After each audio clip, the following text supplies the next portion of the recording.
Hola a todos, hoy les vamos a hablar acerca del pronóstico de ataques cardíacos en Indonesia. Bien, este proyecto está presentado por Gabriela Castro Barte, Camilo Telles y quien les habla, Brian Maldonado.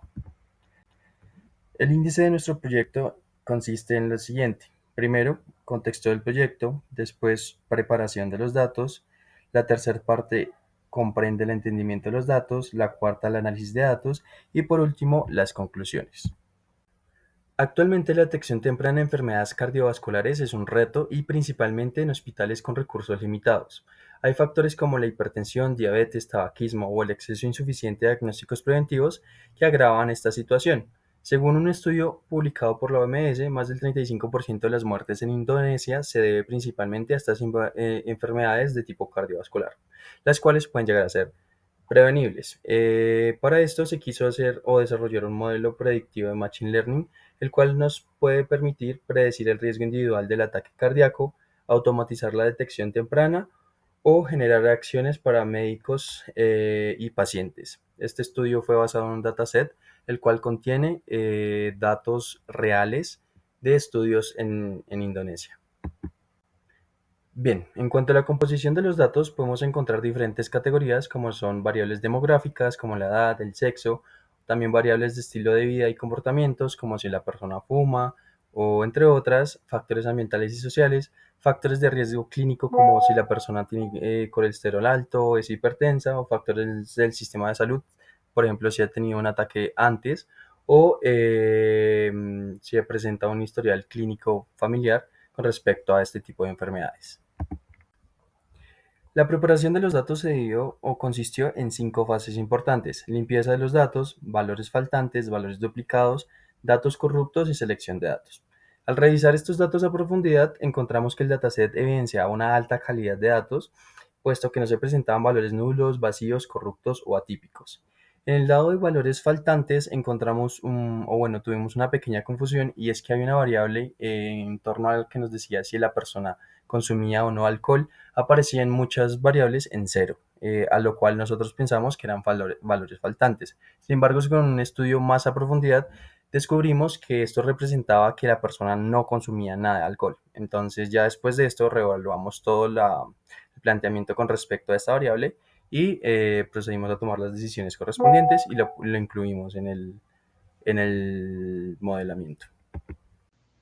Bueno, ahora respecto a la etapa de entendimiento de los datos, vemos que nuestro conjunto está conformado por alrededor de 158.000 observaciones y 28 variables, de las cuales tenemos 10 variables categóricas que como tal no presentan una gran cantidad de categorías cada una de ellas, sino que representan alrededor de 2 o 5 categorías por cada una de las variables. Y respecto a las 18 variables numéricas, vemos que en la matriz de correlación no se evidencia que haya una relación muy fuerte entre algún par de estas variables que muestre como indicios de que existe algún sesgo al momento de ir a tratarlas dentro del modelo. Adicionalmente tenemos acá algunas gráficas de histogramas para ver la distribución de algunas variables numéricas importantes, pero vemos que estas tienen un comportamiento relativamente normal. Y en general, las variables numéricas presentaron este tipo de comportamiento, quizás inclinadas ya sea hacia la izquierda o a la derecha levemente. Ahora bien, para la variable objetivo, que es la presencia de ataques al corazón, vemos que hay un leve desbalanceo entre las categorías, pero que va a ser tratado posteriormente en alguno de los modelos. Listo. Ahora pasando a la etapa de modelamiento, vamos a realizar una comparación entre un modelo de regresión logística y un modelo de árbol de decisión. Podemos observar que la accuracy de la regresión logística es ligeramente superior al del árbol de decisión, con un 0.73 respecto a un 0.72. Aún así, si observamos las matrices de confusión, podemos ver que el de regresión logística acierta bastante bien para la categoría cero, es decir, los que no presentan ataques cardíacos. Mientras que para la categoría 1, este pronóstico suele ser no tan acertado, ya que estuvo cerca de acertar casi que únicamente al 50% de los casos. Mientras que si nos dirigimos a la matriz de confusión para el árbol, podemos evidenciar que si bien ya no está acertando de la misma manera para la categoría cero, ahora está acertando considerablemente bien para la categoría de quienes presentaron un ataque cardíaco. Es decir, que aunque se sacrifica desempeño al momento del pronosticar la categoría 0, se está incrementando el desempeño al momento de acertar el pronóstico en la categoría 1, por lo cual médicamente consideramos que este modelo puede ser bastante prometedor para este ejercicio. Respecto al modelamiento, también creamos un modelo de KNN en el cual las dos gráficas que podemos observar aquí nos muestran que el número de clústeres ideal está entre 5 y 6. Sin embargo, en las métricas de desempeño vemos que este tuvo una accuracy del 0.69 y en la categoría 1, que es la principal que nos interesa, acerta solamente cerca del 50%, por lo cual el desempeño para el objetivo de interés de este ejercicio no es muy adecuado realmente.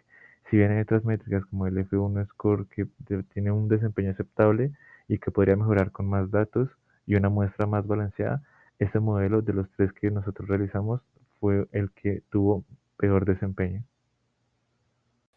Para finalizar, nos encontramos con los resultados y conclusiones, donde en primera mano, respecto a la calidad de los datos, no se encontraron inconsistencias importantes y las combinaciones clínicas revisadas realmente resultan coherentes con escenarios médicos reales.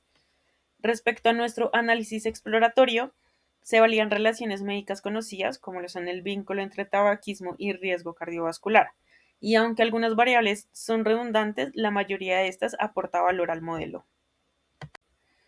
Para la parte de nuestro modelo predictivo, la regresión logística mostró una precisión del 73,1% y pues esto es un buen punto de partida, ¿no? El árbol de decisión claramente fue el mejor identificando casos positivos con balance de clases y por último tenemos el modelo KNN que mostró realmente potencial, sin embargo necesita ajuste por su sensibilidad y desbalance. Finalmente, los resultados son clínicamente coherentes y el proyecto sienta una base sólida para poder avanzar en validaciones y optimizaciones futuras. Gracias por su atención.